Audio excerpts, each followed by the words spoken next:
So I put the record. Did you see that I've created an unlisted YouTube playlist for you? I don't know if you see that. Video from the session from last week? Yeah. Yes, So I did the so session from what, last week. so what I'm doing is for each person I work with, I create an unlisted playlist, and then I'll uplist the videos that we record to that playlist, and then that'll just be available to you to be able to go back and watch those videos. So you'll be able to see the recordings. So my goal with those is to be as clear and concise and to the point as possible with what I'm got to say here, so that you can get the most value when you go back and watch them, rather than having to plough through loads and loads of information. So where did you get to then? I just want to do a quick recap of last week. So we were talking about purpose and visions and goals and finding your purpose and all that kind of stuff, weren't we? Yes. So I know you didn't get a chance to print the stuff off, but how far have you got with writing out a clear and concise statement of what you want? I'm getting more clear on what I want. That's why I've really been working on that, because when I print that off, I was like, I really want to be able to have that clear vision to write down and have my page, have it all together. Yeah. And even like I really feel like my vision's getting clear on what I want to do exactly. And so I think I got it figured out. I'm not close. Okay. And have you started writing that out on a daily basis? Now I want to get that worksheet and start writing and do your homework. So I haven't written it down on anything else, because I'm really OCD about things. So it's like, okay, I need that workbook to do this. This is my first step, and I haven't been able to do it. Right. So really messing with me.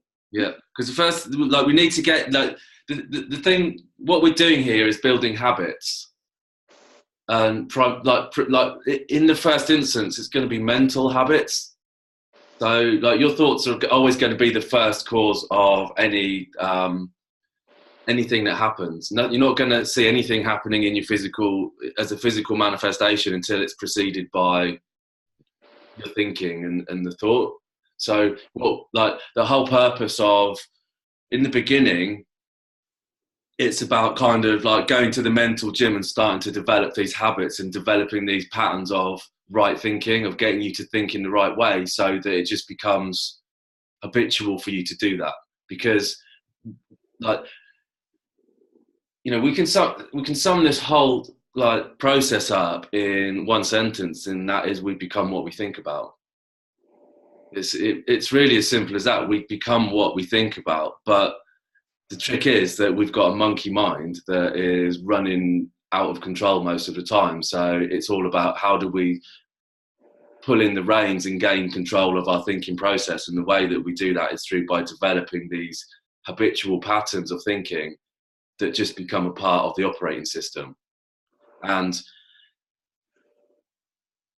we become what we think about. If you're writing your goal out every day in the morning, the first thing you do, you get up and you write your goal out. You're thinking, the first part of the day is to think about what you really want and what you want to achieve. And that's really, really important, because that will carry through with you for the rest of the day.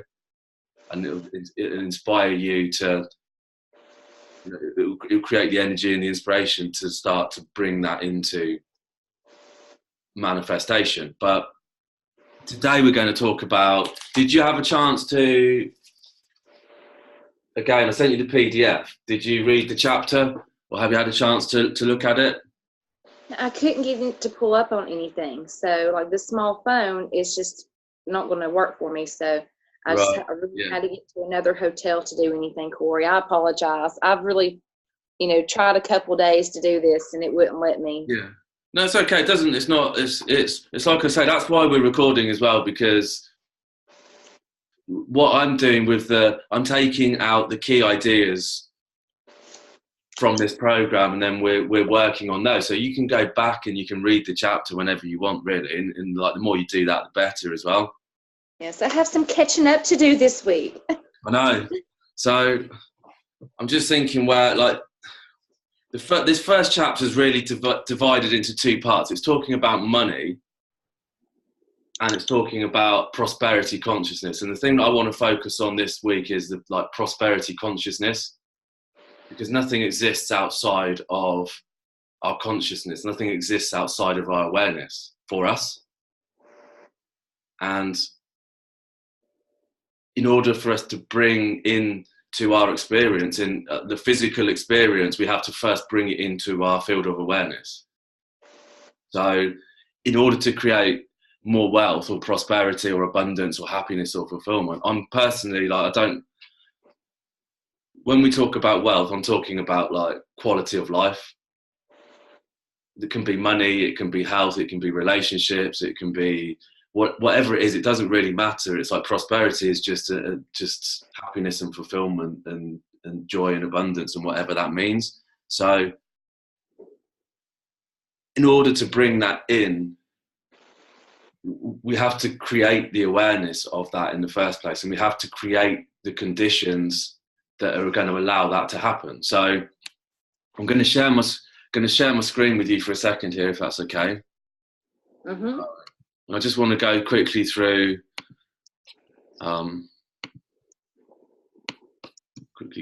this if I can. Let me see. So are you seeing my presentation there? I do. Okay, so we live in a universe that's governed by natural laws. And these are generic laws that are the basis of all creation. Everything is created according to these principles and these laws. And in nature and in the galaxies and all this kind of stuff, they happen by like a generic process. Like an acorn can only become an oak tree. There's no way to individualize these laws, but through our conscious faculty, through the fact that we've got a mind and we can choose ideas and we can create ideas and originate ideas, we have the ability to personalize these laws. And when we do that, we're doing this anyway. But when we become consciously aware of how they work and start to work in harmony with them, which is what I said to you, remember, when I first spoke to you, I talked about kayaking up the stream. Mm-hmm. Well, the stream is these universal laws, and the kayak is our thinking. So what we want to do is to flow with it or against it, huh? Exactly. And we're doing this. This process is happening whether or not we're consciously aware of it or whether we're just unconsciously doing it. And most people are unconsciously doing it, and that's not getting them the results that they want, and that's a real shame.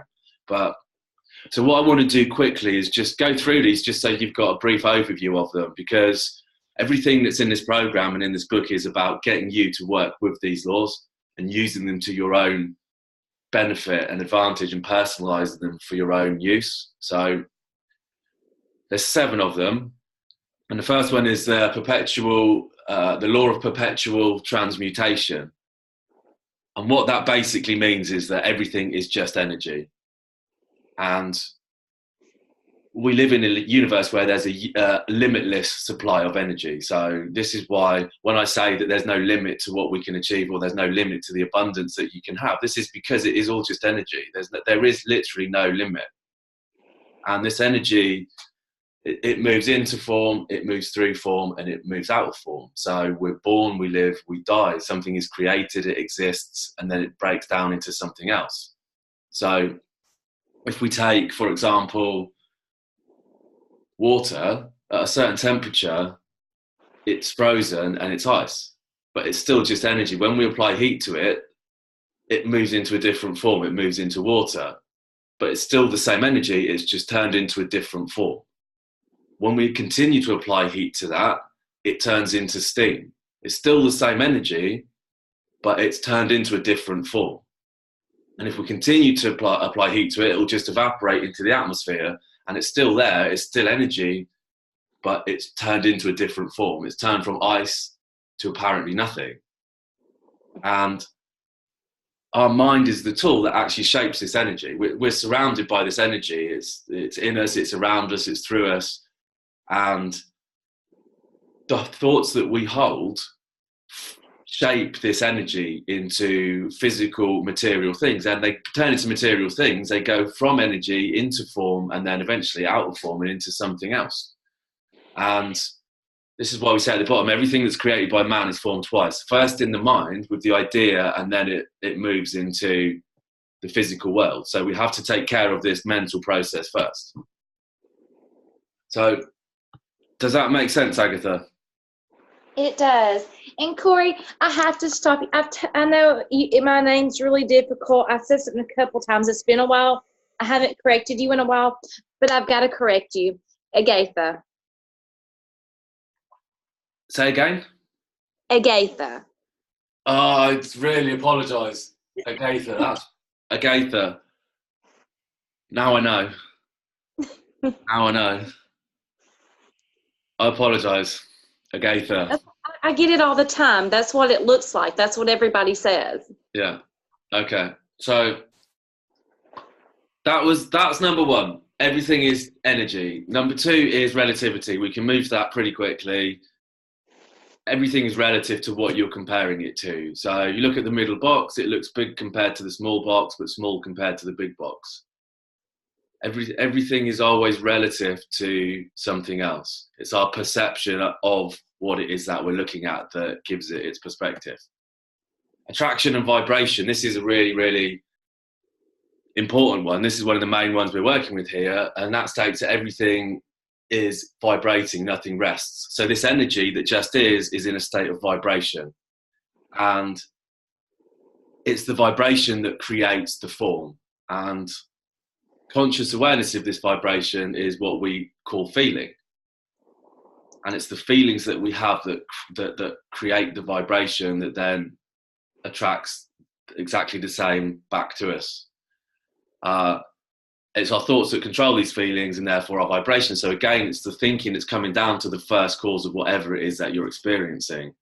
And the law of attraction is responding to this vibration that you're creating with your thoughts and your feelings, and it's giving you back the essence of those feelings. So if you're in a state of if you're feeling abundant in your thoughts and your feelings, you're going to get the essence of that back in your experience. If you've got thoughts and feelings of anger, you're essentially going to experience an angry environment, because that's all that can be given. That's all you can match with. So the trick is here, what we're looking to do with this program is to create a prosperity consciousness.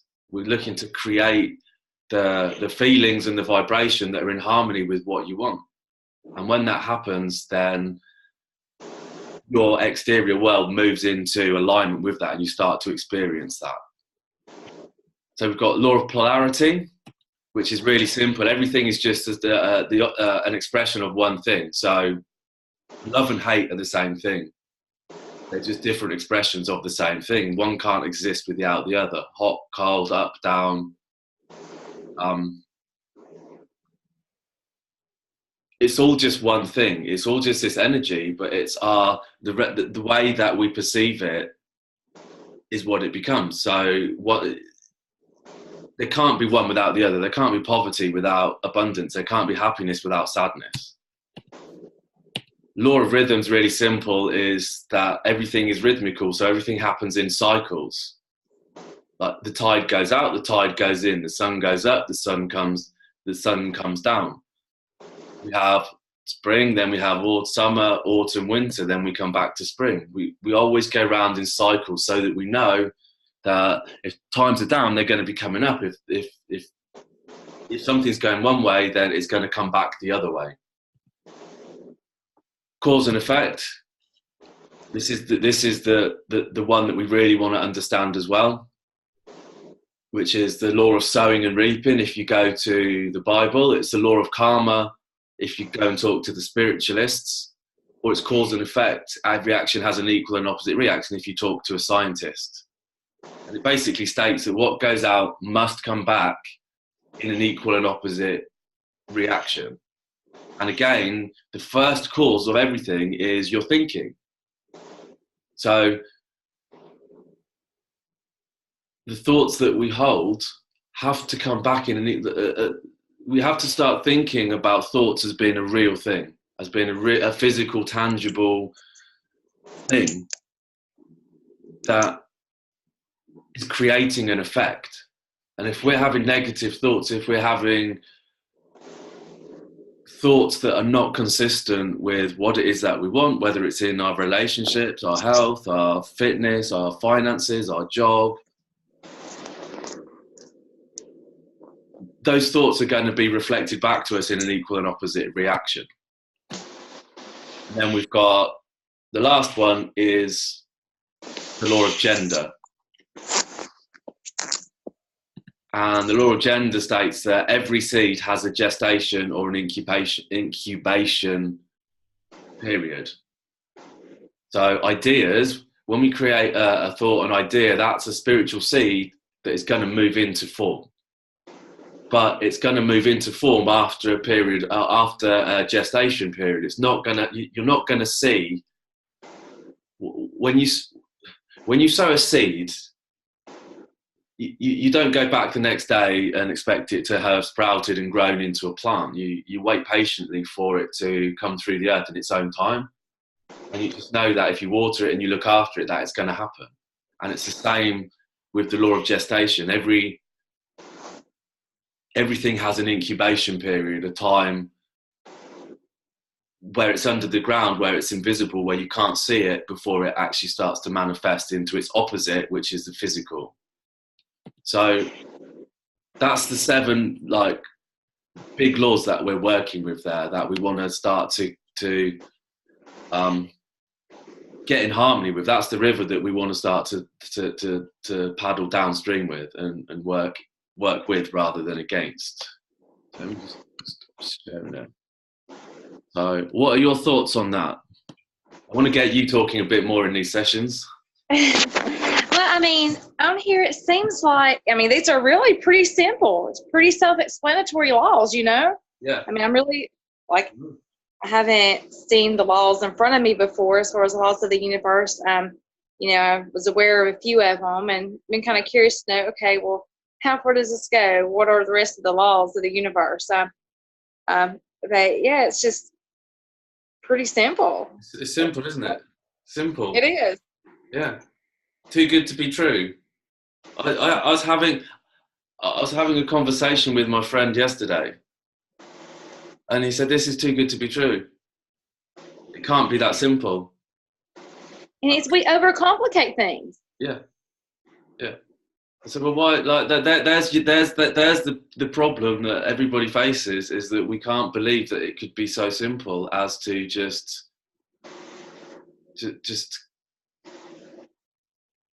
And so I'm really bad at overcomplicating things for you. I'm the type of person that when it comes to doing something, it takes me longer, but I feel like because I have to analyze every different direction.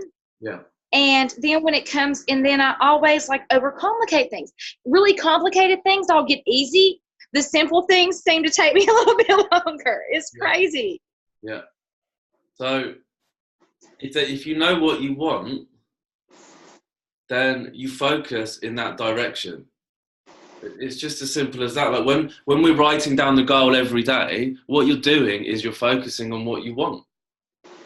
You're giving your attention to what you want. Your thoughts are the first cause. Well, the first causation. So most people are thinking why something can't happen, or all the problems that they're going to face, or you know, they're taking the law of polarity and they're thinking about they're thinking in reverse. They're thinking in the wrong direction. They're looking at all the things they don't want and not what they do want.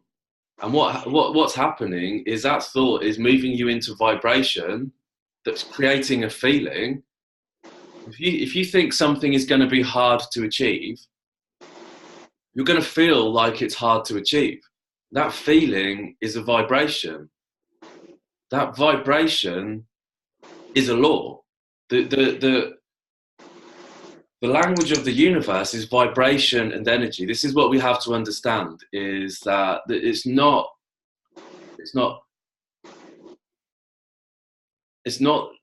language as we communicate with each other. It's not words, it's feelings. And the secret is to create the feeling. Like, you know, I bought this book, you like large print, look at this. Feeling is the Secret by Neville Goddard. That's it.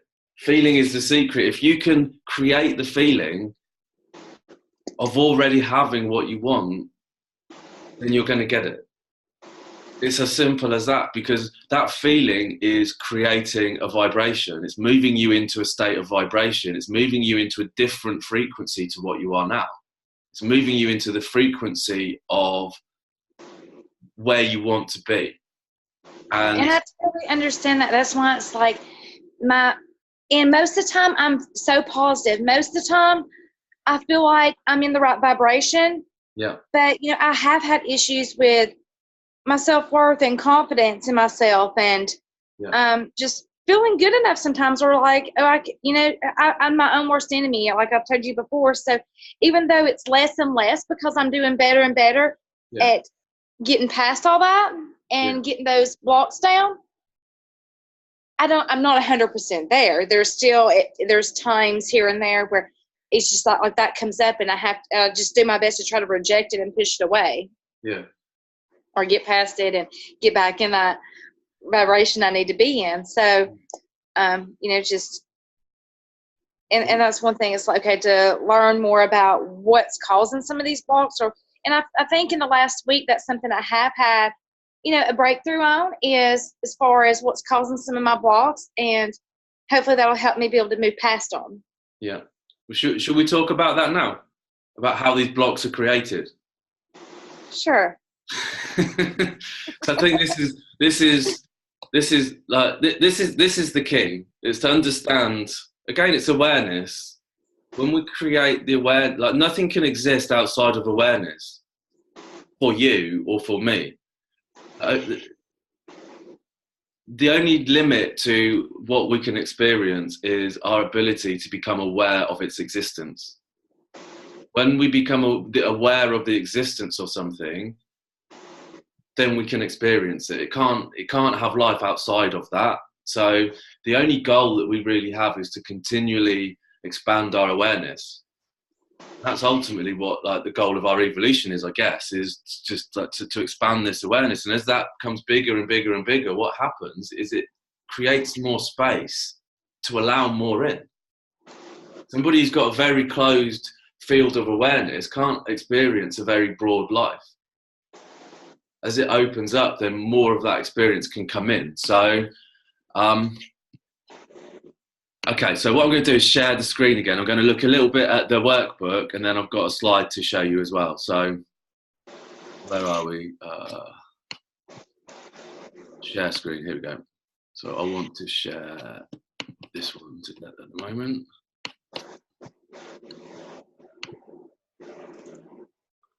I'm just going to open that up a little bit. Okay, so can you see that then, Agaitha? Agaitha. Agaitha. Okay. So he says here, throughout your entire Born Rich book, your attention is directed at the importance of your mind, which is what we're starting with here. The types of thoughts and ideas which occupy your consciousness is of paramount importance in developing prosperity in your life. Your mind is either in an orderly or a confused state. Order must prevail in your mind if you're to ever hope to see it manifest in your material world. So this is the objective of what we're doing here. We're learning these processes to create order in your thinking. Over 90% of the population, for over 90%, confusion takes over when they begin to think of the mind. And the reason is obvious. No one has ever seen the mind. It's an activity, not a thing. Therefore, no one's got a clear-cut image to work with. So he's got this drawing that came from Dr. Thurman Fleet in 1934 to give us a visual representation of our mental processes. This is what he uses here, just a simple diagram of a stick person where the large circle represents the mind split between the conscious and the subconscious, and then the small circle represents the body. So using this diagram, we can create a graphic representation of how the mental process works, and it gives us a reference point to create order in our thinking. So it's kind of an ongoing joke with me. I teach this to groups of people, and every week I see them, they time how long it takes me to start talking about the stick man. but it's such an important concept to understand that it's really worth like spending time to go over it. So what I want to share with you here is, let me just get another slide up here, and we're going to go back now to when you're about just being born, actually. So are you seeing my slide here? I do. Okay, so as a newborn baby, we don't have the conscious part of our mind developed. That faculty doesn't start to develop until about 3 years old. And it continues to develop, and then by the time you get to about 7, it's fully developed. And at that point, what happens is the conscious mind creates this psychic barrier that locks the subconscious mind closed. And at that point, anything that's inside of it becomes locked in. So this is the stick person as having just been born up to the age of 3 years old. And what happens is that there's no barrier to entry. So at that age, you was predominantly around your parents, I would imagine, unless you were brought up by carers or relatives or whatever. So the information that you're surrounded by automatically goes into the subconscious mind in the same way that you learned to speak English without thinking. You just started to do it because the mind was wide open and you were subjected to it. And I had a messed up childhood, so. Well, here you go. This is really, really important then to understand this. So the ideas, the rules, the values, and the beliefs that you were surrounded by as a very young child became your beliefs. When you was born, you was a blank page. There was nothing there. And in order for you to function, you have to have an operating system. You have to have a reference point from which to look at the world. And that operating system is inherited. The only way that you can receive it is through exposure. So in the first 3 years of your life, for example, if you was in a child in a relationship where there was a lot of fighting between the parents, then that went into your operating system as just being a normal part of reality. It became a part of your belief system. It became a part of your values. It was incorporated into the rules and the ideas of what life is and what the world is and what people are. And what it did is set the way that you look at the world. So we don't look at the world with our eyes, we look at the world through our eyes. But the way that we see the world is through this paradigm. What this does is create a paradigm. And from this point onwards, we always see the world from this reference point. And what this paradigm does, what these ideas, rules, values, and beliefs do, is they create a feeling. A belief, they create your belief, and a belief is a feeling of certainty about what something means. It's not a fact. A fact is the law. We just talked about the 7 truths. That's the truth. The perpetual transmutation of energy, gestation, polarity, these are immutable truths that were created by God. We can't argue with them. We can't change them, but we can change a belief. A belief is just a feeling. It's just a feeling of certainty about what something means. And those feelings were given to you. They were inherited by you as a baby, as a small child, by your conditioning, by your environment, by the people that you were around. And those ideas and those rules, values, and beliefs, they created the feeling that you have. And that feeling creates a vibration, and that vibration can only give you an equal and opposite match.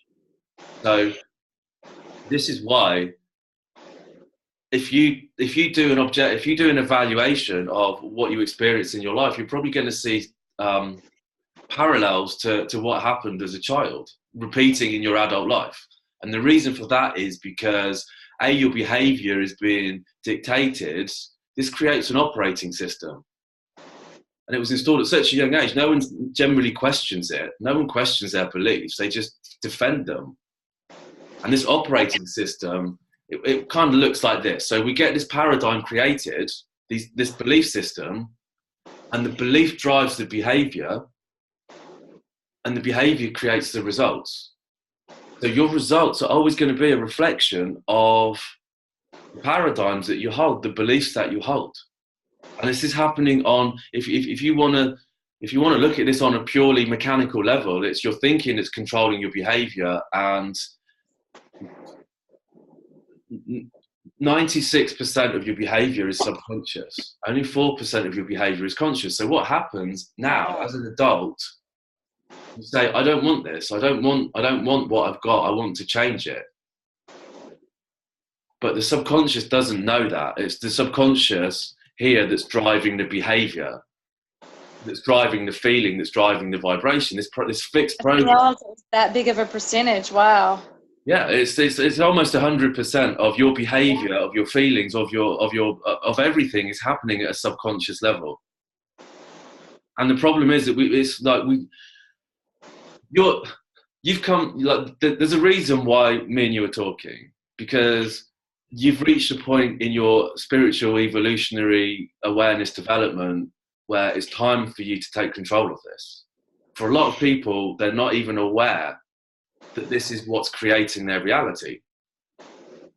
The belief creates the reality. This has been taught to us all the way through history.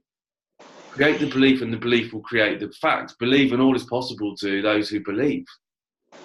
No man is ready for a thing until he believes that he can have it. It's the belief that creates the feeling. And the feeling is the vibration, and everything is energy and vibration. If we move on to a little bit down here, this is a presentation I'm putting together for a workshop. So this is what Einstein said. Everything is energy, and that is all there is to it. Match the frequency of the reality that you want, and you cannot help but get that reality. There can be no other way.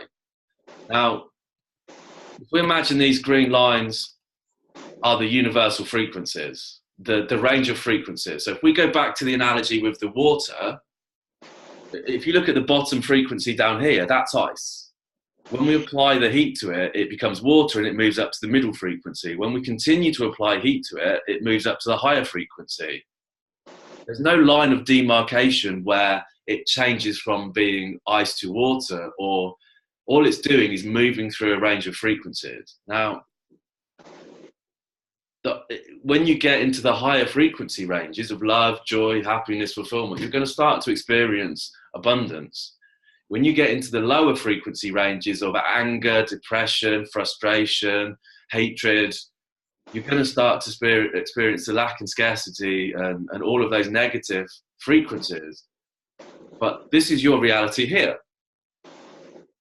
It's being completely determined by your frequency, and the frequency is being determined by what you've had programmed into this paradigm, into this operating system, which is going on to subconsciously control everything around you. So the key becomes, the secret to success becomes, let me just stop sharing this again for a second. Have I stopped sharing that? Yes. Okay.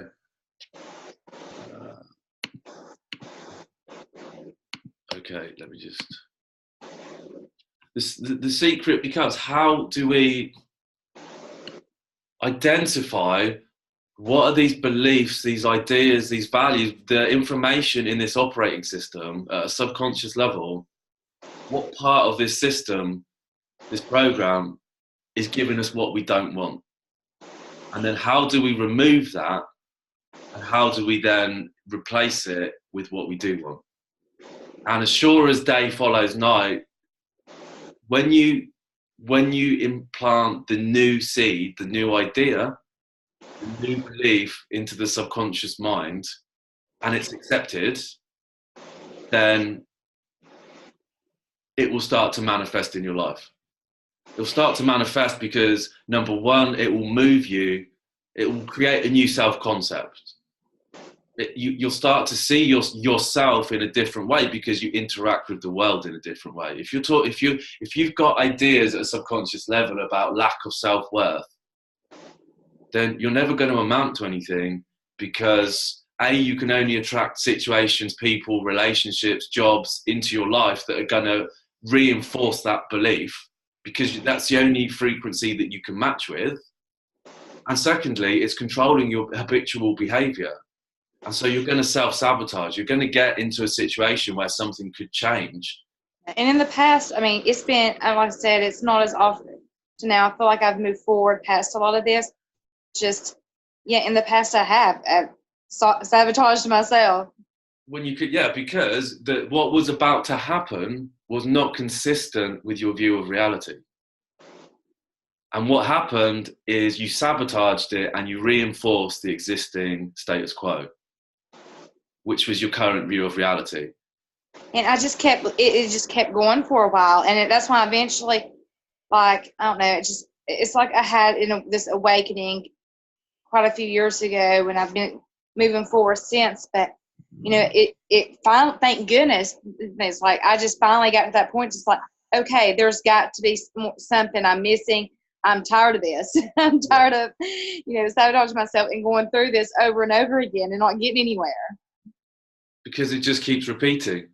You end up in a self-perpetuating pattern where the same result keeps repeating over and over. And as it repeats, it reinforces the belief, and it becomes harder and harder to break the cycle. And the problem that we have is that we invert the process. We take these laws and we invert them. The first causation of anything is the thought. It's the mental image, because that's the starting point of everything. It's not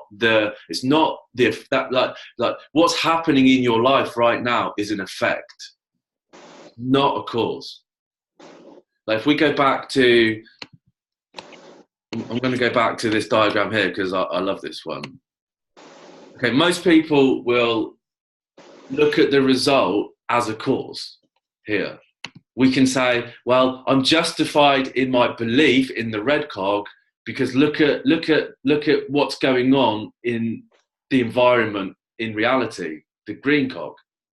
You'd be crazy to go against that. But we're looking at it backwards. We could say, a lot of people will try to change their results by going to the yellow cog and saying, okay, well, I'm going to change my behavior. But the problem with that is it's a secondary cause. Look at if we try and change our behavior, we've got a 4% chance of success, because what we're trying to do is override a subconscious pattern with the conscious mind. And there's no way we can do that. The subconscious mind is infinitely more powerful than the conscious mind. Infinitely more powerful. So the first causation, the primary cause, is the paradigm. It's the belief. It's the operating system in the red cog, because that's driving the behavior, and the behavior is creating the results. And it's the paradigm, the red cog, that's creating the feeling, that's moving you into a vibration. If we do it purely from law, that's bringing in the circumstances, events, and situations that bring about the result. If you want to change anything in your life, you first of all have to identify what information it is that you need to deal with, and then you have to reprogram that aspect of the paradigm in order to be consistent with that. And when you do that, when you succeed in taking an old belief and replacing it with a new one, then the old belief becomes obsolete. So, for example, if you've had a history of terrible relationships, and that's tainted your belief about men,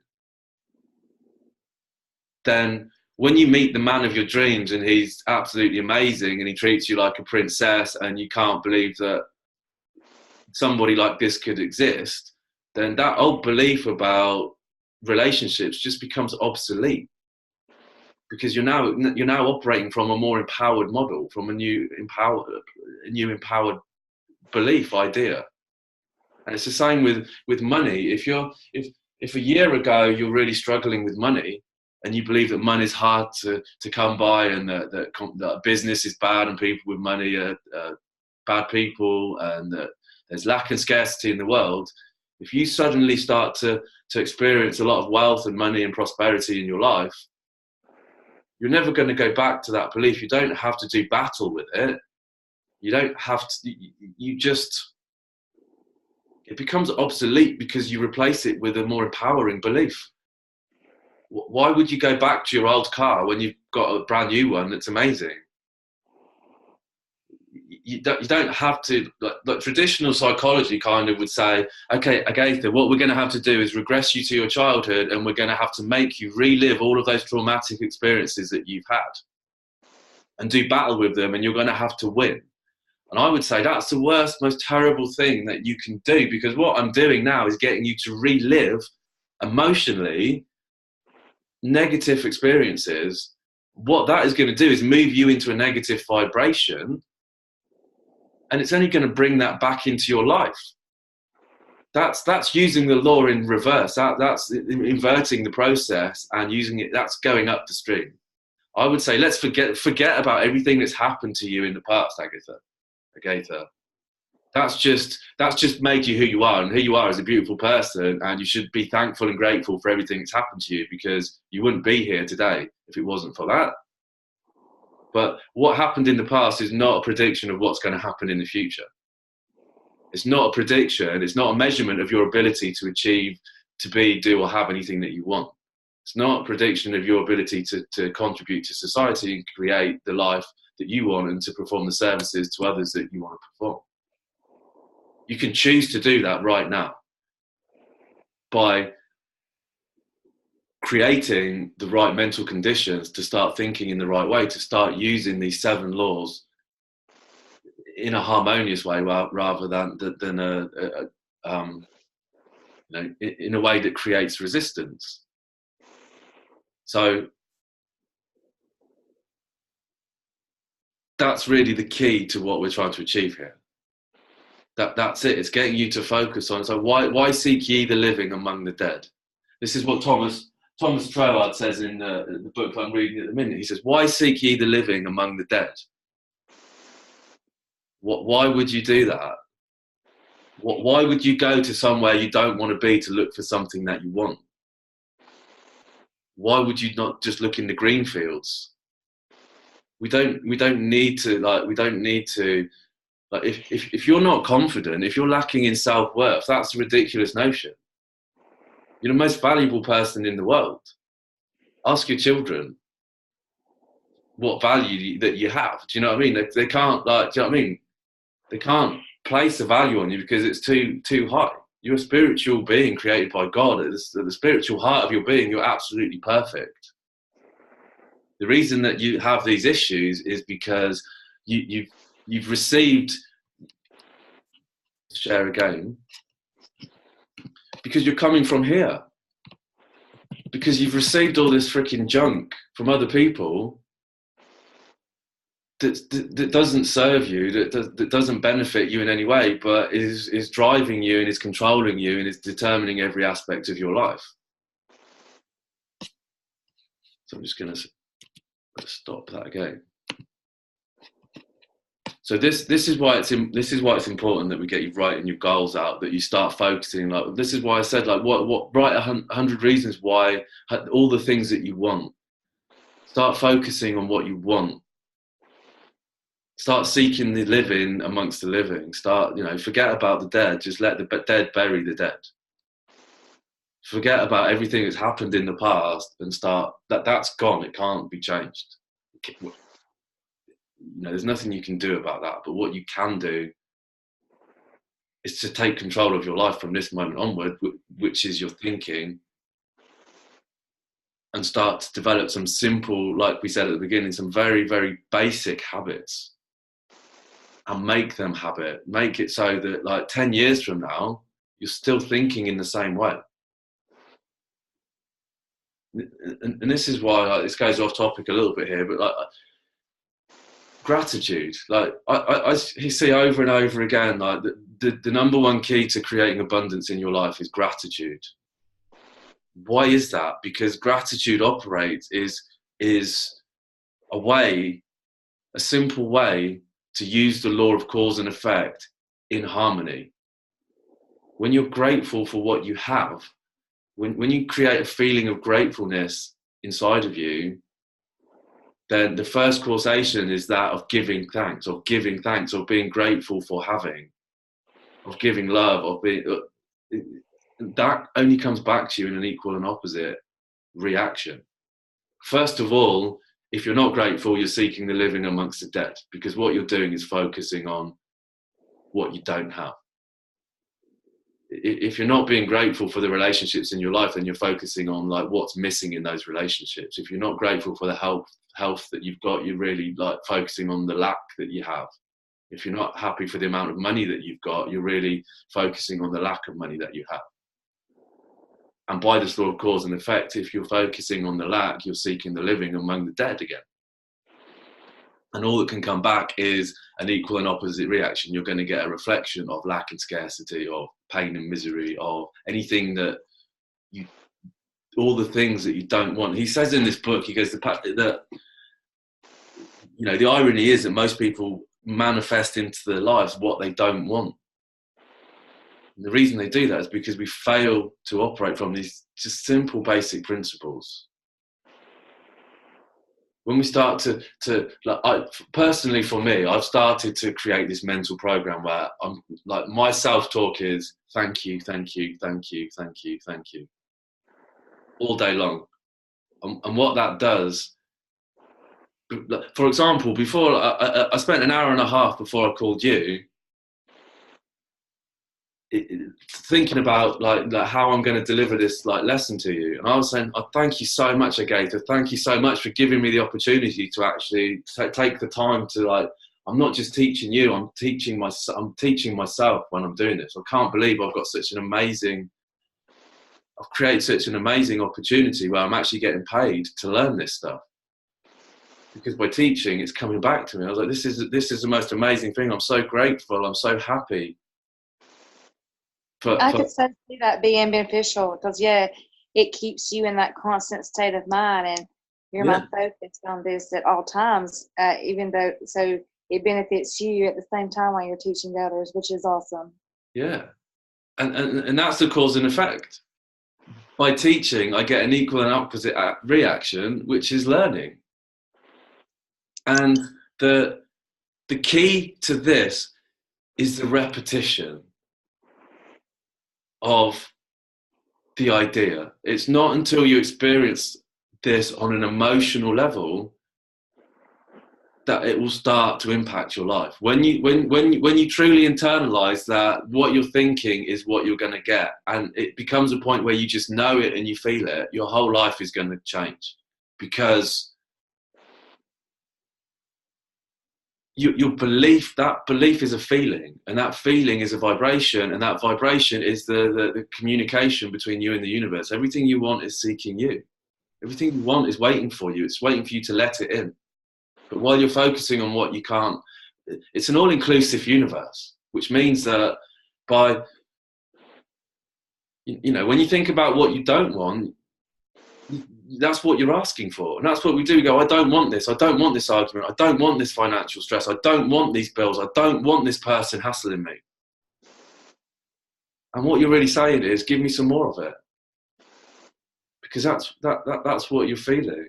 But it's not until, you know, I'll give you another example. I was talking to my friend yesterday. It was really interesting. I thought about it a lot last night. And he said to me, oh my God, you've been brainwashed.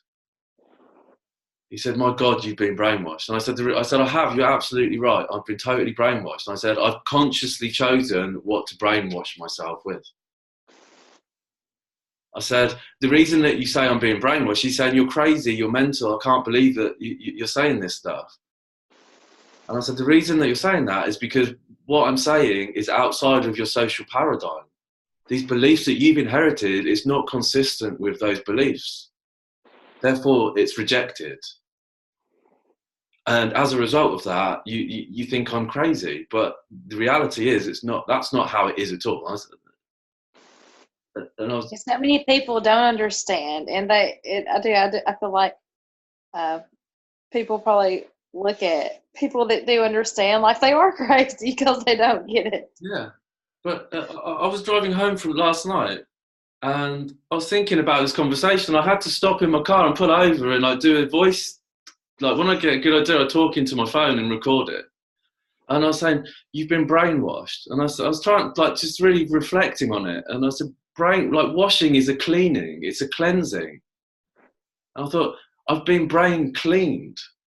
I've been cleansed. My brain has been cleansed. I've taken all of these ideas, these rules, these values that I inherited that I didn't want, and I've cleansed them.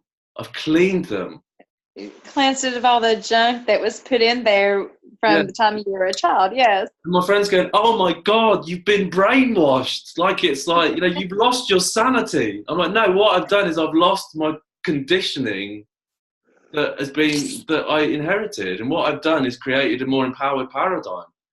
And he was going, "Oh, I'm so worried about you. I can't believe you've got a 1% chance of success, and you think that it's like." And I was like, "Yeah, of course."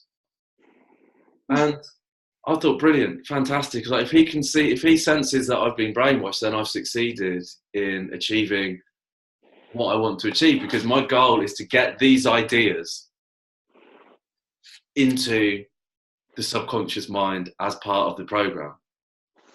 And I just said, yes, I've done it. If it's coming across to other people that I've been reprogrammed, then I've succeeded. And here's the thing with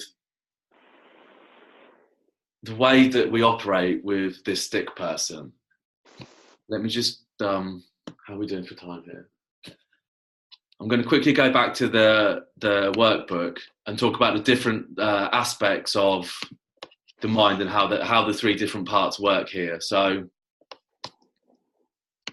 just go to the next page and show you how we can work with this. So we operate on three levels here: spiritual, intellectual, and physical.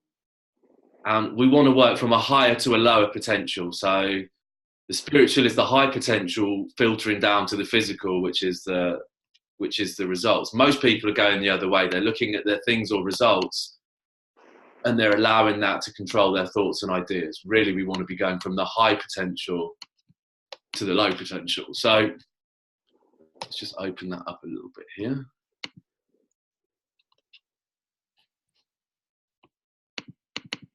There we go. So the conscious mind is the part that thinks and it reasons. It's your free will. It can accept or reject an idea. So just think of that. You can reject any idea that you want with the conscious mind. You don't have to accept anything. No person or circumstance can cause you to think about things or thoughts or ideas that you do not choose. It's entirely your choice what thoughts you entertain. This is important because the thoughts you choose will eventually determine your results in life. All pain, pleasure, abundance, or limitation is either originated in your conscious mind or accepted uncritically from an outside source, which is what we've talked about. As you accept a thought, it is impressed upon the second part of your personality, which is the subconscious mind. So the subconscious mind is operating by a completely different set of principles. It says this is certainly the most magnificent part. It's your power center. It functions in every cell of your body. Every thought or word your conscious mind accepts, this part of your mind must accept. It has no ability to reject. Okay, so here's where we can start working with this. This part of you operates in an orderly manner by law, which is the laws we've just talked about at the beginning, and it expresses itself through you in your feelings and actions. Any thought that you continuously impress upon your subconscious over and over becomes fixed in this part of your personality. Fixed ideas will then continue to express themselves without any conscious assistance, which is the 96%, until they are replaced.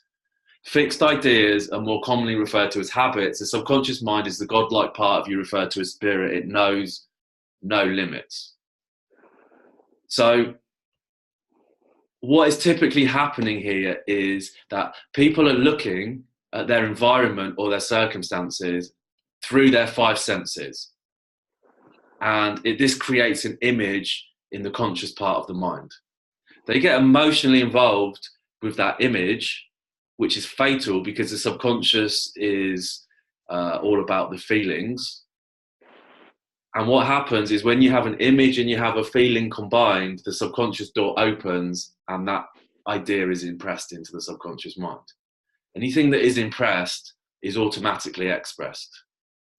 A, through the law of vibration and attraction, and B, because it's controlling your behavior, your habitual behavior. So this is the cycle that most people are going through. It's like you get negatively involved with your environment, it creates an image, you emotionalize that, typically with negative, angry, frustrated emotions. That opens the door to the subconscious. The idea is accepted and then expressed. The expression is exactly what was originally in your environment. You get emotionally involved with the idea, it's impressed, it's expressed, and you get a self-fulfilling prophecy of doom. In order to change that cycle and start working with this subconscious mind to create that which we want, we have to shut down the five senses. And we have to say, in the beginning, remember there's a law of gestation where you're not going to see anything for a while. And we have to say, I don't accept my current circumstances. I don't accept this environment. This environment, these circumstances are a reflection of my past thinking. They're not a reflection. They're not a prediction of future results. I can choose whatever reality I want. Because we live in a universe of perpetual transmutation of energy. Everything is just energy and vibration. There's no such thing as lack and scarcity. Only in our conception of what reality is, in our belief, in our feeling about it. If we feel that it exists, then it exists. If we feel that it doesn't exist, it doesn't exist.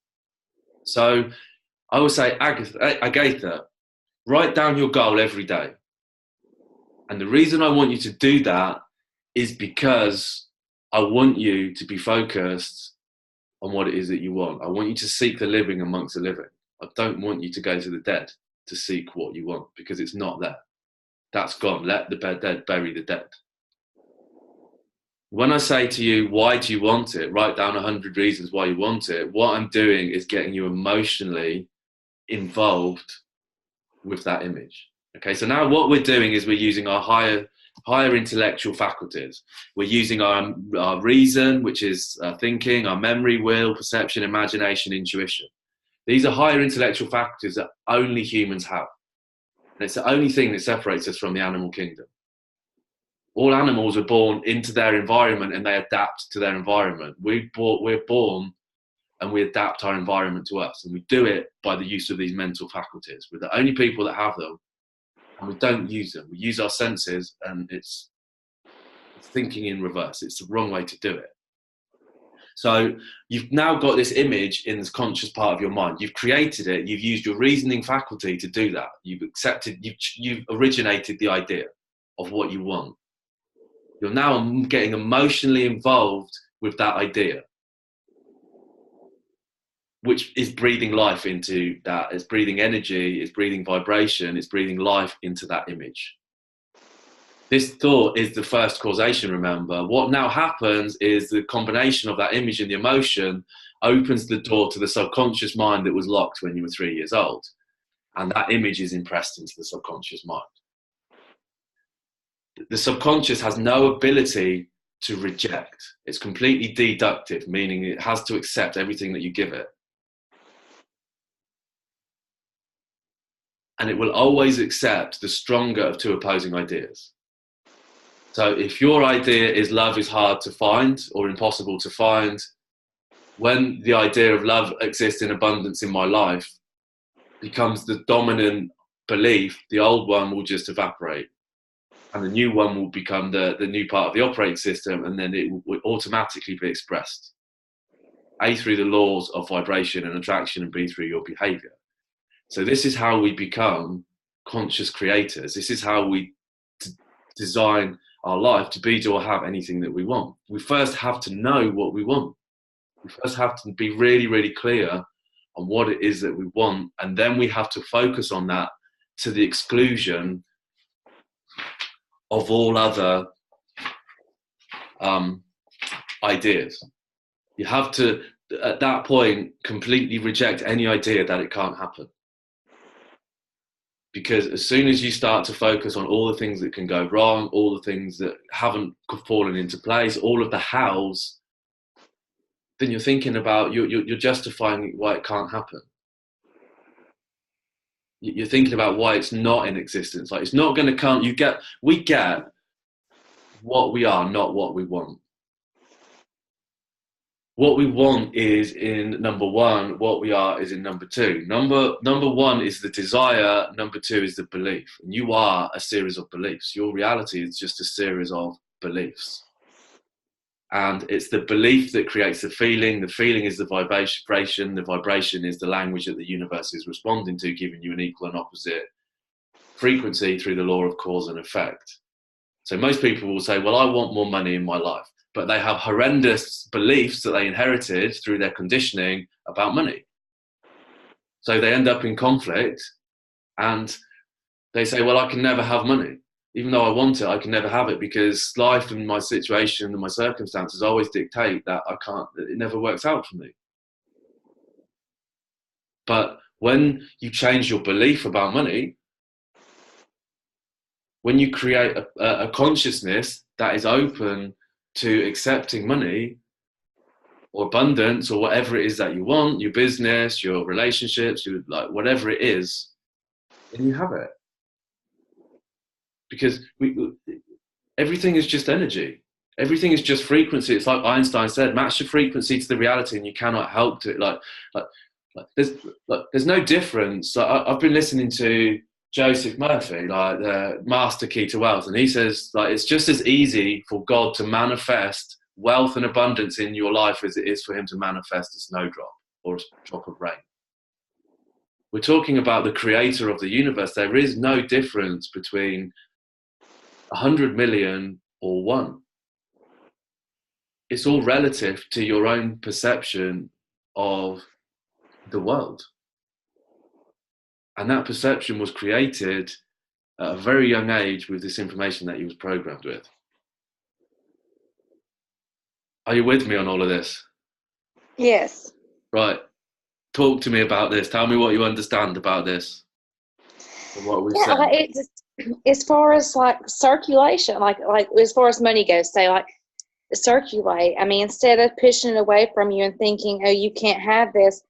I mean, or it's a bad thing, or just to be in that mindset that, it's a good thing. And, we have to circulate money. And, when you circulate money, it comes back to you. Yeah. Because giving is receiving. Going out is coming back. When you hoard, when you say, I can't afford this, I can't spend on that, what you're saying in this all-inclusive universe is I haven't got. I can't do it because I don't have it. It was around the time I first spoke to you months ago that I started realizing that. I watched, it was Bob Proctor that helped me to a video I watched that he said that, talking about the circulation of money and how, and it was just a small little clip on video, YouTube that I watched. And I'm like, wow, he put it in a way that made sense, that I actually got. And it was like, that makes so much sense. Yeah. Well, that's where he's a simple man, Bob Proctor. He doesn't know many things, but he studied the same thing for 60 years. That's it. He studied one thing for 60 years. And you go and see him, and he says the same thing every time. And you think, come on, Bob, come up with something new. But the thing is, he says the same thing, but every time you see him, you've grown in awareness. You've grown as a person, and therefore what he says takes on a different meaning. You'll understand that this is why the repetition is so important, because as you grow, what meant something to you a year ago will mean the same thing will mean something completely different to you a year from now. Yeah. because your awareness is opened up. The lines get, the space between the lines get bigger and bigger, and more stuff starts to fill those spaces. So this is why I can't emphasize enough. It's the repetition. Like you need to study this stuff until you think it's going to drive you crazy, and then study it a little bit more.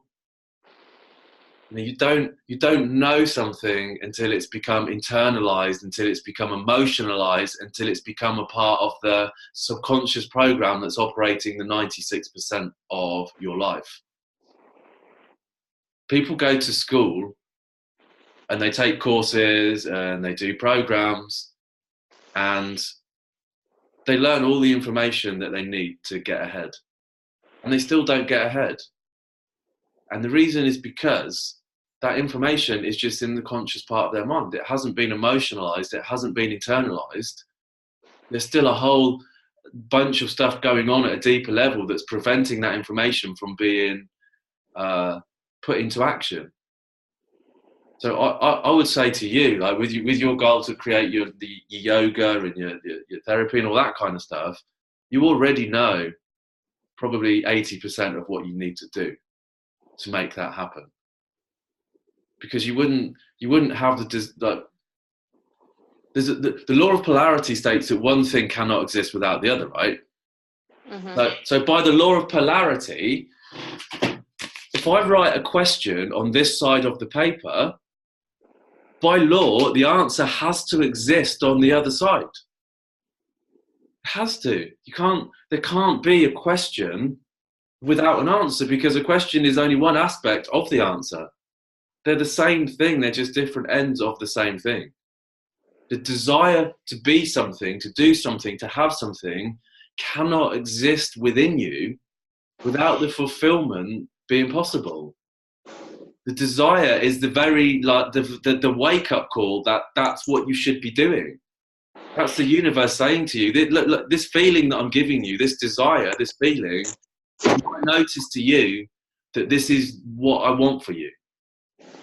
When we talked about Dharma last week, we said everybody has a unique purpose. Like most people won't even name what they want. If you ask people what they want, if you say to people, I do this all the time in my workshops, I say, what do you want? There's no limit on what you want. And I said to a guy the other day, right, just imagine that you've got 1 year to live, and every single day your bank account resets, so you can't ever spend the money. Mm-hmm. And what are you going to do for that year? Day one, what are you going to do? Day two, what are you going to do? And I said, well, day one, I'm going to get on a flight and I'm going to go first class. I'm going to hire a cabin within the aeroplane. And the guy said, well, I'd just go economy class. And I said, why on earth would you do that? You've only got a year to live. And he said, because I'd save the money. I said, well, you can't save the money because it's going to reset. He said, why would I spend 5,000 when I could spend 500? I said, well, so it's going to reset. I'll just give you the scenario. It's going to reset every day.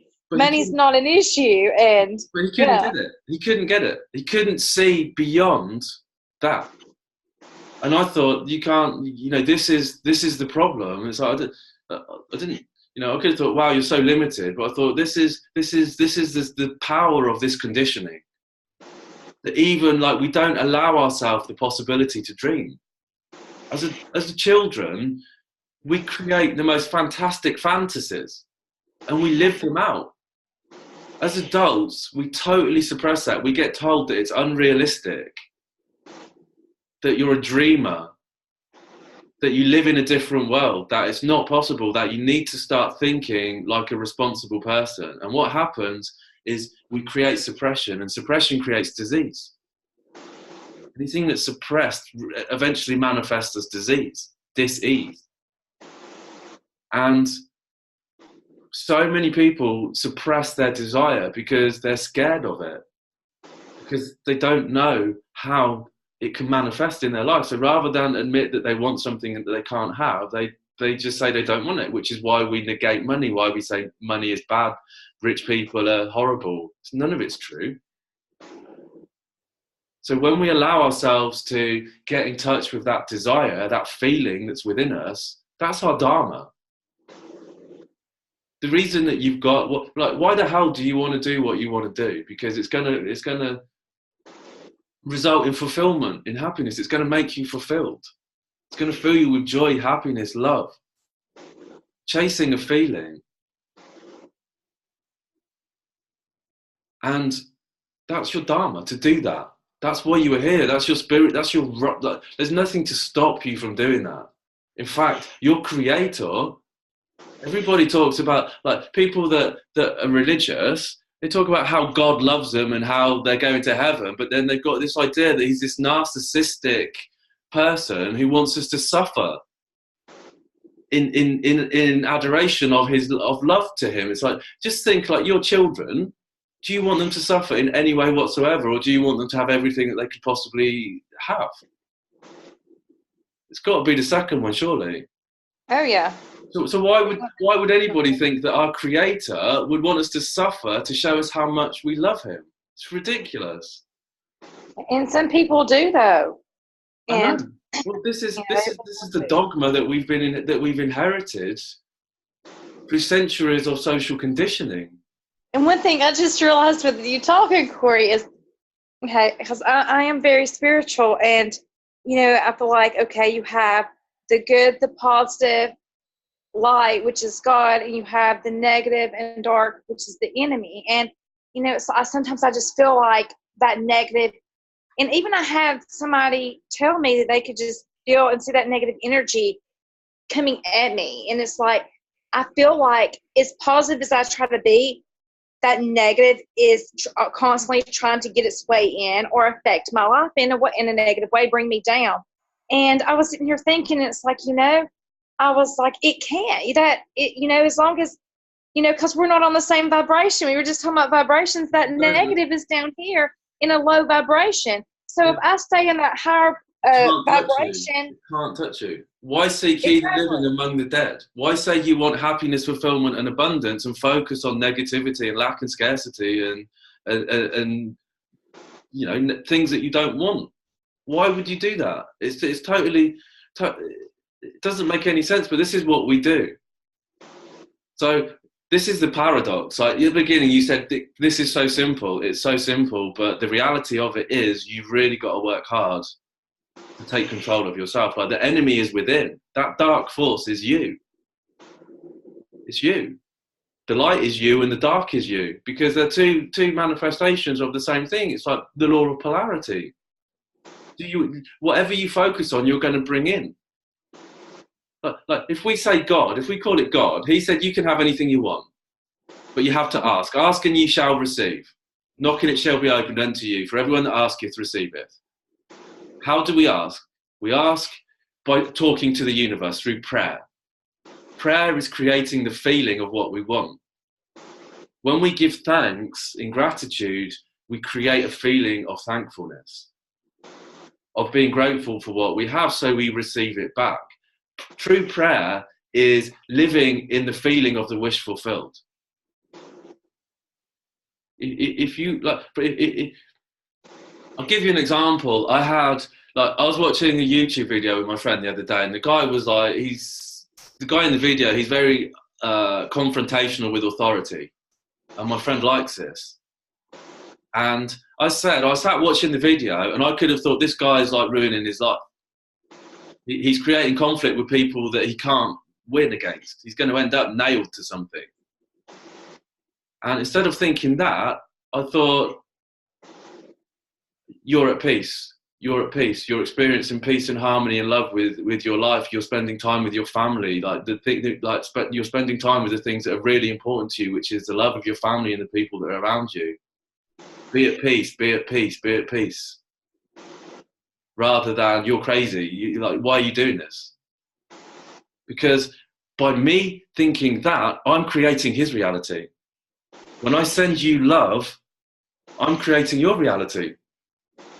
We create our reality. I created you and you created me. The reason you came into my existence and the reason that I came into your existence is because we became a vibrational, harmonious match with each other. That's not by chance. Nothing's by chance, it's by law. When we start to understand this and work with it, it's a really beautiful thing. What you'll realize is, you know, it goes back to the scriptures, and it goes back before that, but it comes down to faith and it comes down to belief. When you can turn your back on circumstance, when you can turn your back on what physically appears to be reality, and you can say, no, I'm a spiritual being, there is a spiritual aspect to this reality, and it's a spiritual aspect that is preceding the physical reality. Through my belief, through my faith, I can change this. Then you will become the master of your own destiny. You will create the life that you want, and you will help others to create the life that they want. But it's not until you develop that true belief. And if you read the Bible and you read the Quran and you read all these other books, then that is the underlying message that comes through it. Believe and all is possible to he who believes. That it's so simple, but like you said, it doesn't matter if you're reading the Bible or the Quran or whatever. They all say the same thing in a different way. Like a lot of, well, not all, but a lot of those in books like that, they say the same thing in a different way. The proverbs and the fables and the parables and the stories and the teachings, they all teach the same thing. They all teach the same thing. I've been like listening to like the story where Jesus like healed the woman just because she touched him. And he says, there's nothing in me that is not in you. There's nothing I can do that you cannot do. What is it that healed the woman? It wasn't that he was a mirror. It wasn't that he said, you're all the children of God. We're all the sons of God. Yeah. The reason that he was able to heal her just by her touching him is because he was the prophecy, that he was the coming of the resurrection or whatever it is. And the people said, he's here. The Son of God is here. He's performing miracles. Look at what he's doing. He can heal. He can make the blind see. He can bring the dead back to life. And the woman touched him, and he didn't heal her. Her faith in his ability to heal her healed herself. Mm-hmm. That's what did it. And he says, there's nothing I do that you cannot do. It's not a magical power. And that's what people, that's one thing that does frustrate me. I wish, oh goodness, I could help people understand, because they're like, you know, Jesus, yes, okay, Jesus, but it says, you know, like you said, it says in the Bible, we can do greater things than he. So if he did all these great things, then why are you to think that you can't do these things or even greater? Because we've turned him into a statue, and we look at him and we worship and go, wow, if only I could be like you. We've given our power away. We go to a church and we go, oh, wow, if only I had that power. If only he could touch me in the way that he touched that person, my life would be healed. If only I pray for all the things that I want, and what I'm really doing is saying I haven't got, because I haven't really understood the real. I've been able to start tapping into that energy, because that's something I've known for years now. Is, oh, I can do greater things than he. That's what our Creator says. So how do I tap into that and make it happen when it comes to not, you know, even healing, you know, my body being healed itself? It's like, that's possible. You know, I believe that so much is possible. It's just a matter of, learning these laws and figuring out how to manifest them. Yeah, that's it, Agaitha. You've got it. You've got it on an intellectual level now. You've got it on an intellectual level. Now you've got to turn that into it. Like right now, you don't fully believe that. You know it intellectually. You say that we can do miracles. You know that, but you don't know it on an emotional level yet. It's not a part of the operating system. It hasn't become a bona fide belief, because if it had, then you would be doing it. So it's through the repetition now of doing this. And what will happen is you'll start to see, like you'll go through this process, and if you're really serious and you really apply yourself, you'll start to see things change in your life. And everything that we talk about here can be validated by proof of your own experience. It's the only way that it can be validated. And when you start to see things happening, you'll go, oh my God, I wrote that down a year ago in my journal, and it's materialized exactly as I said. you'll go, this is actually working. And then that belief will strengthen. You'll go, well, what can I do now? What can I do now? And then as you know, because belief requires you to believe in the unseen. You have to believe it. You have to believe in your unseen. And what that requires is that you have true faith that there is a God, that there is a creative force, that there is a spirit throughout the universe that loves you, and that there is an abundance of whatever you want, and that you can have whatever you want. When you come to accept that, then you will have whatever you want. And it might be mountains of money. It probably will be mountains of money, but what will be more important is the fulfillment that you get from creating the business that you want and helping the people and seeing the transformation. Exactly. So I'm looking forward to that financial freedom by all means, but that's not the whole reason I want to do this, by no means. No, it's like there's more to it than that, and helping myself and helping to be in that place, that full understanding, and to be able to help others as well is more important above all. Yeah, but you will be rewarded for that, because the law of cause and effect states that the more service that you provide, the more reward you will receive. It's by law, it's not by chance or by luck, it's by law. If you want to earn a lot of money through the creative method, through this process, you have to provide a lot of service, because the money is the reward for the service. And this is what happens is, as you provide more service, you contribute to humanity. And if it's a really good service, like the things that you're talking about, then you provide a really valuable service to humanity. And here's the other thing I just want to kind of wrap up with this in terms of like mindset, is I was at a networking meeting on Friday, and there was a woman there. She does the Bowen method for healing people, and she was saying, this is amazing, this process is amazing, people have had miraculous cures with this. And she said, I don't charge people. She's saying, oh well, I don't book appointments. I just say it might be 2 hours, it might be 10 minutes, it depends on how long the treatment is going to need to be. I'm not going to say it's a time. It's not about the time. It's about effective treatment. And I thought, well, as a business, how can you possibly run a business when you can't schedule somebody for a set amount of time? And secondly, I said to her, how much, what is the value of a person's health? You can't put a value on somebody's health. It's priceless. And somebody who's lost their health would pay anything to have it back. There's no value that you can put on it. It's priceless.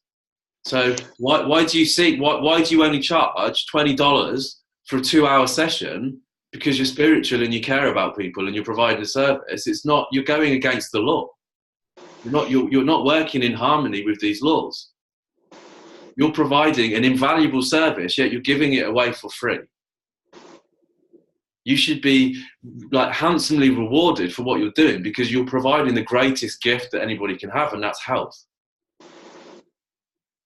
So the issue then becomes, for that lady, what is her self-worth? As a stick person, I'm always looking at the stick person and saying, what are the beliefs that's driving this conversation? What is the beliefs that are driving this action of this person? And in my mind, I'm thinking, this person totally believes in the value of her service, but she doesn't believe in her own value. She doesn't place any value on herself. And until that changes, and I said to her, look, you've got to start looking at yourself as being invaluable, because what you've got is a true gift. You've got the gift of giving health. You've got the miracle. You've got the faith and the belief that you can do it, yet you're perverting the law of cause and effect by denying your reward for that service. And she'll receive it back. She'll receive it back in other ways because she has to. But she's ultimately not going to, I'm going to show you this slide quickly before I wrap up. This is what I was looking at last night. It kind of, sometimes things hit me that I do after I've done them. I don't actually realise what I'm doing at the time. And I do this workshop, and I wanted to get people really in touch with what they want. And so what is it that people really want? And this is I did some research, and this is what the top answers were. So the number one thing that people strive for is happiness. But people want money because they think it's going to bring them happiness. It's the emotional drivers that move us towards our goal that we're really chasing. And ultimately, if you're happy, it doesn't really matter where you are or what you're doing. You're fulfilling your basic need. So the second one is money. But money is a tool that allows you to create freedom. Really, what this is a symbol for this.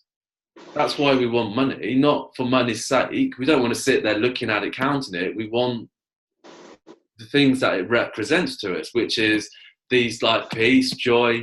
We want balance, fulfillment, confidence, stability, and passion. These are the things that predominantly drive people. So I sat there and I'm thinking, okay, well, it's happiness that we all want. Money is the facilitator that allows that because it buys us freedom to have peace of mind, to spend more time with our loved ones, to live a balanced work life. When you find yourself going to work and you don't realize that you're working, like this is Sunday afternoon for me now and I'm working, but I'm totally enjoying talking to you. I'm not in an office looking at the time. I'm thinking I need to stop because we're running over, not we've got 20 minutes left. What am I going to talk about? Fulfillment, which goes back to your destiny. When you allow yourself to be driven by these desires and you believe in the possibility of them, you create the fulfillment to live a happy life. You build your confidence, create stability, and you end up coming from a place of passion. Your whole life becomes a place of passion. Your relationships become great because there's no so much stress. You get to live the good life. You get to do what you want. You get to help people. You don't have to worry about lack and scarcity. You're not worrying about bills. You've got a great work-life balance. And that's really it. But it all comes down to we've got to create more money in our lives. We need money to do this. We all need money. And the way that we do that is by providing service. And the service really needs to be through the fulfillment of your passion. When you find out when you discover what you're really passionate about and you provide that as a service, you're unstoppable, man. You're amazing. You're the best therapist, the best rehabilitation person, the best yoga instructor in the world because you're totally passionate about what you do. Doing it from a place of love and joy and abandonment rather than a place of necessity. So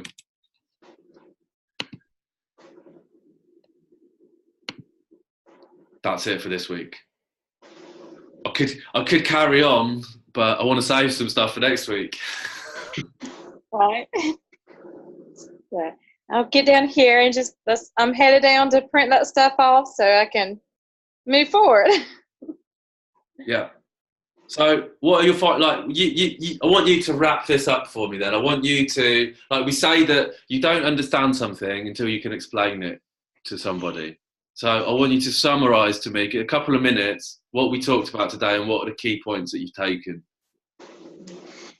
That we're talking about just the main 7 laws, and as far as, pretty much what you put out is what you're going to get back. And, as far as the incubation period, just change from the conscious mind to the subconscious mind, and having to change those paradigms to reflect what you're wanting, and to, and how you said that, like a seed, it may take time to see those manifest, but that's the importance of writing it down to keep keep what you're wanting in your conscious mind.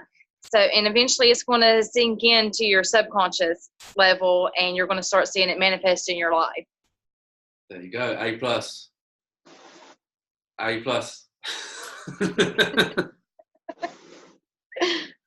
So let's have a quick look at this. Let's have a look at your homework. Actually, see what we've got here. So it's going to be to continue to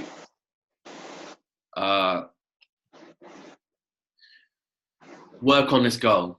I want you to get a journal and to get a really nice journal and to do this every day, to write out your goal every day. I'm so happy and grateful now that you express the wish fulfilled. Really, really, really important. In fact, write your life out, how it's going to be, how it is in that moment when you've achieved what you want. Just do that every day. And then let me just see if I can find You Were Born Rich book. Okay, let's just quick. No, it's not that one. There are some exercises in. Where are you? Yeah, since I got behind last week, I really want to read the next chapter and have 2 chapters done this week in the You Were Born Rich after I print the workbook off, so I can do the workbook as I go. Yeah. Like you said, and get this these pages for these goals printed off so I can start getting it written down on paper, because I understand and see the importance of writing it down every day and put it on paper.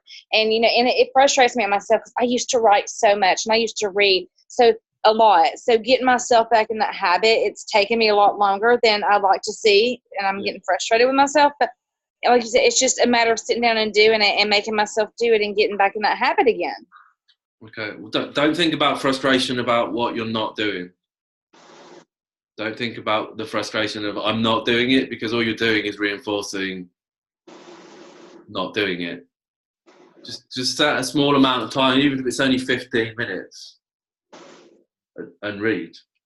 So I would look at like each one of these chapters to read. Like he says here, in the Let Go and Let God, which is chapter 4, he said, make up your mind to read this chapter over and over 100 times if necessary. Okay, so what I do, I mean, you can see here, is I get a highlighter pen and then I highlight certain passages that jump out at me. So I'm not necessarily reading the whole chapter over and over again, because you've got stories and stuff, the analogies that you don't necessarily need. But the really important points, just highlight them and then just keep going back over and over and over them again. Even if you think, I know this, just you don't. You don't until it starts expressing itself in your life. You don't know it. When you see this stuff expressing itself, then you can know that you've reached a certain level, and then that becomes a level where we start again. And this is why this is going to be evergreen for you. Once you understand this, it's not just 3 months with me or whatever. It's like once you understand this program, this process that we go through in this program, you're going to apply this to the rest. You need to be applying this to the rest of your life if you want to be in control of your life. But you're going to do great. You're going to do great. You've already like turned your income around. So you've already hit a certain level of attainment there. Just don't self-sabotage it. Right? Not going to this time, Corey. Just don't self-sabotage it. Use it as a springboard. So you've got 600% more income than you had last year, right? You've got your income from last year plus another times 2. Mm-hmm. My advice would be, don't start living to that income. Stay, use that income as your means to start to create your business. You've got another £60,000 there that you didn't have last year. So live like you're still earning £30,000. Take that money, be really sensible with it, and use it when you start to put all of this stuff into practice with creating a business. Because that's going to give you a bit of security. It's going to give you some time, and it's going to give you some investment to allow you to start to bring this into manifestation. I think it'd be really easy to go, oh wow, I've got so much money that I can just buy this and I can buy that and I can do this, and then you'll realise that you haven't, and you've racked up. You bought a car that's 3 times as expensive as your previous one, and you bought a house that's 3 times as expensive, and what you've ended up doing is earning 3 times more money but having 3 times more expenses. So I would take this as a real opportunity to there's the universe saying to you, look, here's some money for you to do this, to make this happen. And one great thing about this, because yes, that's my goal, is to use this money for my future, for things that I want. But I am taking a little bit of the money to go on a couple trips that I want to go on. Yeah, good. For me and my family, I don't get to see them that much, so when I do see them, I want to make those memorable moments, and us go on a couple of awesome trips. What are you and I'm one that where if I can get at a discount or get a deal on it, I'm going to. I actually paid for half of a trip last weekend. I got an amazing deal on this trip to Hawaii that we're going to be taking in the next year. You see, I'm just really excited about that. And one thing that's great too is with traveling like this, I rack up on points. I rack up on the points. So come, a few months from now, I can go stay somewhere and not really even have to pay for it. So, it's like, okay, so I've got to be careful with my money that I have so I can put it toward my future and what I'm wanting to do with my business to help others. And the main thing I see myself investing that money in is to get my license to be a yoga instructor, because that's something I'm going to have that's important for my business. Yeah. You're going to be an amazing success, Agaitha. Everything's going well for you, isn't it? It is. Like long nights sometimes and days, and me being a manager of this unit, oh my gosh, it can be stressful at times because I'm staying up till 10, 12 o'clock at night, leave work and come to the hotel and work. But, that hard work's going to pay off. But then you can say, thank you so much for this opportunity to be able to give me an opportunity to create what I want. Thank you. And the more I do it, the easier it's going to get, and it won't take me as long. Just, I've been with this job a few months, so, as far as these hotels, booking these hotels and the distances and having to map everything out, the more I do it, the easier it's going to become. So. Yeah. Okay. If you haven't got any questions for me, I'm going to let you go. I've kept you for probably much longer than I should have done. If you need to, if you like, I'll talk about this all day and night with people. So you have to rein me in. If you want to keep it to an hour, or you want to keep it to a certain time, or you need to do something, then you should say to me, right, Corey, we need to be punctual today. Or if you're happy to talk, then that's okay as well. But just be aware that I'm talking about this all day and night to people. So I'll keep you on the Skype for hours. All right, Corey, will do. So just make sure you let me know about that. And I'll put this video up for you shortly. It's going to take a while to render, but I'll put that up for you. Have a great week, Agaitha. You too, and I look forward to talking to you next Sunday. Absolutely. Take care. Bye, Corey.